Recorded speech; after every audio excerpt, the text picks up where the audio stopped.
জয়মঙ্গল অট্টগাথা বুদ্ধের সময়কালীন ঘটে যাওয়া ৮টি ঘটনা নিয়ে নির্মিত হয়েছে এই গাথা। জয়মঙ্গল অট্টগাথার ৮টি আলাদা অনুচ্ছেদে এই ৮টি ঘটনা বর্ণনা করা হয়েছে। প্রশ্ন হচ্ছে, কোন ৮টি ঘটনা এই গাথার মধ্যে উল্লেখ করা হয়েছে? জানতে পারব আজকের এই পর্বে। জয়মঙ্গল অট্টগাথার প্রথম ৪ লাইনের অনুচ্ছেদে এরকম বলা হয়েছে, বাহুং সাহস্য মাভিনী মিতে সায়ুধান্তাং গিরি মিখালাং উদিতা ঘোর সাসেনা মারং দানাদি ধাম্ম বিধিনা জিতবা মুনিন্দো তান্তে যশা ভবতুতে জয়া মঙ্গলানি। এর মধ্যে প্রথম লাইনটিকে যদি শব্দানুসারে আলাদা করি তাহলে কি অর্থ দাঁড়ায়? বাহুং শব্দের অর্থ হচ্ছে বাহু। আমরা জানি যে হাতকে অন্য শব্দে বাহু বলা হয়, এবং সাহস্য শব্দের অর্থ হচ্ছে সহস্র। আমরা জানি যে ১০০০কে সহস্র বলা হয়, সুতরাং বাহুং সাহস্য বলতে ১০০০ হাতকে বোঝানো হয়। পরের শব্দটি হল মভিনিমিতা, কিন্তু পালিতে আলাদা করলে শব্দটা হয় অভিনিহিতা, যার অর্থ হচ্ছে অগ্রসর হওয়া। এর পরের শব্দটি হচ্ছে সায়ুধান্তাং, যেটি সায়ুত এবং আন্তাং এই দুই শব্দের সম্মেলনে গঠিত, যেটার মানে হচ্ছে অস্ত্রধারী বা অস্ত্রশস্ত্রে সজ্জিত। সুতরাং প্রথম লাইনটিতে এমন একটি দৈবশক্তির কথা বলা হচ্ছে যিনি ১০০০ হাত বিশিষ্ট এবং অস্ত্রশস্ত্রে সজ্জিত হয়ে অগ্রসর হচ্ছেন। দ্বিতীয় লাইনে বলা হচ্ছে, গিরি মেখালাং উদিতা ঘোরা সাসেনা মারাং। ধম্মপদ গ্রন্থ বা জাতকের মধ্যে এই গিরি মেখালাং বলতে গিরি মেখলা নামে একটি হাতির কথা উল্লেখ করা হয়েছে।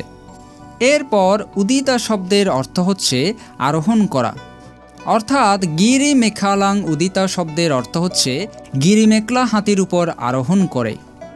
এর পরের শব্দটি হচ্ছে ঘোরা সাসেনা মারাং। এখানে ঘোর বলতে তীব্র বা ভয়ঙ্কর বোঝানো হয়।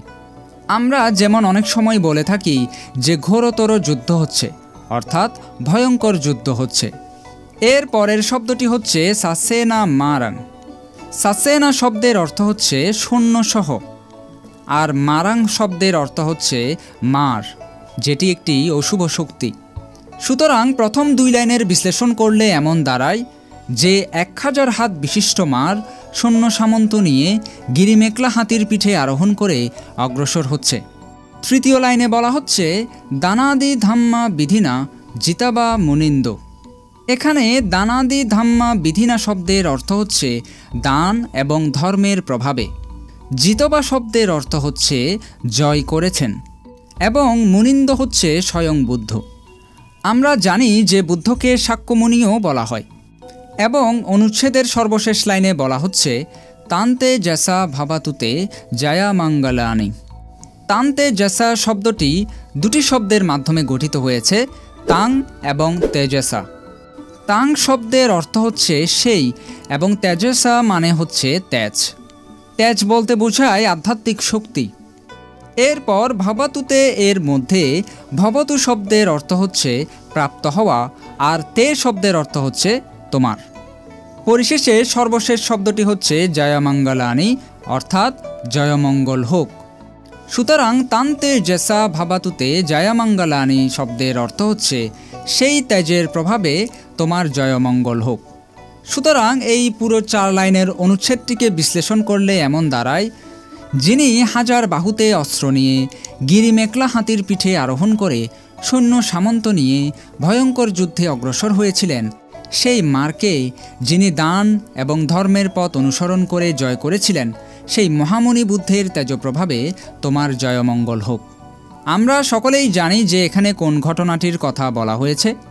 ভগবান তথাগত বুদ্ধ যখন দুঃখ মুক্তির সন্ধানের দৃঢ় সংকল্প নিয়ে বোধিবৃক্ষতলে নিবিড় ধ্যানে মগ্ন হলেন, তখন মার বুদ্ধের ধ্যান বিচ্যুতির অভিপ্রায়ে সৈন্য সামন্ত নিয়ে আক্রমণ করেন। সেদিন বুদ্ধ মারকে পরাজিত করে বুদ্ধত্ব লাভ করেছিলেন। এই ঘটনাটিকে বিস্তারিত ব্যাখ্যা করার কোনো প্রয়োজন আছে বলে আমি মনে করি না, কারণ আমরা সকলেই এই ঘটনাটি সম্পর্কে অবহিত।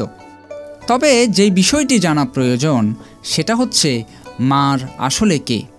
বৌদ্ধ ধর্ম দর্শনে মার শুধুমাত্র কোনো দুষ্ট সত্তার প্রতীক নয়, বরং আমার আপনার নেতিবাচক চিত্ত, মনের অন্তরের বাধা এবং আধ্যাত্মিক উন্নতির পথে অন্তরায়কে বোঝানো হয়। আপনার মনে উৎপন্ন হওয়া প্রতিটা নেতিবাচক চিন্তাই হচ্ছে মার। বৌদ্ধ ধর্ম দর্শনে মারের 4টি রূপ দেখতে পাওয়া যায়। প্রথমটিকে বলা হচ্ছে কামমার বা কিলেসা মারা, অর্থাৎ কামনার মার।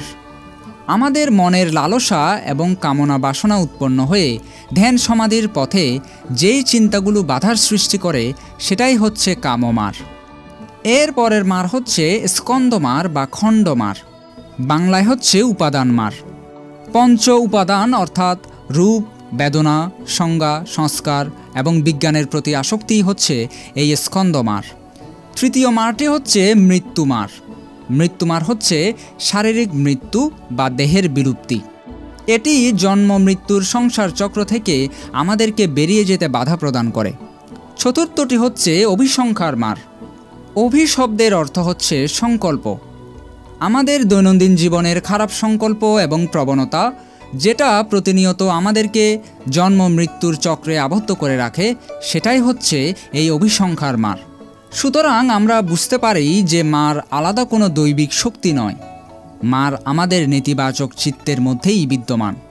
আমরা আমাদের নেতিবাচক কর্মের মাধ্যমেই এই মারকে সৃষ্টি করি, আর সেই মারই আমাদের ইতিবাচক কাজে বাধা প্রদান করে। যখনই আপনি লোভ লালসায়, কামনা বাসনায় লিপ্ত হন, তখনই আপনি নিজের মধ্যে এই কামমারকে জন্ম দেন। যখন আপনি খারাপ সংকল্পে নিজেকে নিয়োজিত করেন, তখনই নিজের চিত্তে অভিসংখ্যার মারের জন্ম দেন।